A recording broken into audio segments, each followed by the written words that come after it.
എല്ലാവർക്കും നമസ്കാരം. ഇന്നൊരു ടാറ്റ ടിഗോർ ആണ് കേട്ടോ വണ്ടി. ബ്രേക്ക് ഡൗൺ ആയിട്ട് വന്നതാണ്. വണ്ടി മൂവ് ആവുണ്ടായിരുന്നില്ല, വല്ലാണ്ട് റേസ് ആവുക, അതേമാതിരി തന്നെ പെട്ടെന്ന് ന്യൂട്രൽ ആവും ഗിയർ. അങ്ങനത്തെ ഒരു കംപ്ലൈൻ്റ് ആയിരുന്നു. നോക്കിയപ്പോൾ ഗിയർ ബോക്സ് ക്ലച്ചിൻ്റെ കംപ്ലൈൻ്റ് ആയിരുന്നു. ഇതാണ് AMT ഗിയർ ബോക്സ്. എല്ലാവർക്കും അറിയാം, സാധാ മാനുവൽ ഗിയർ ബോക്സാണ് വരിക. അതിലൊരു മോട്ടറും കാര്യങ്ങളും വെച്ചിട്ടുള്ള ഒരു ഹൈഡ്രോളിക്കിൽ ക്ലച്ച് യൂസ് ചെയ്യണ ഒരു യൂണിറ്റ്, ആക്ച്വേറ്ററും കാര്യങ്ങളൊക്കെ ഉണ്ടാവും ഗിയർ ഷിഫ്റ്റിങ്ങും കാര്യങ്ങളൊക്കെ ചെയ്യാനായിട്ട്.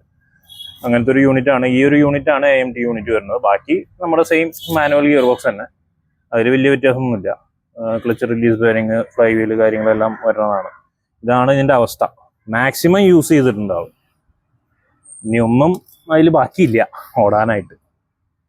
കണ്ടാൽ തന്നെ അറിയാം. ഇപ്പോൾ കംപ്ലീറ്റ് അസംബ്ലി ചേഞ്ച് ചെയ്യേണ്ട അവസ്ഥയാണ്. റിവിറ്റൊക്കെ ശരിക്ക് ഒരഞ്ഞ് ഇതായിട്ടുണ്ട്. ഫ്ലൈ വീലിൻ്റെ അവസ്ഥയും മോശമാണ്.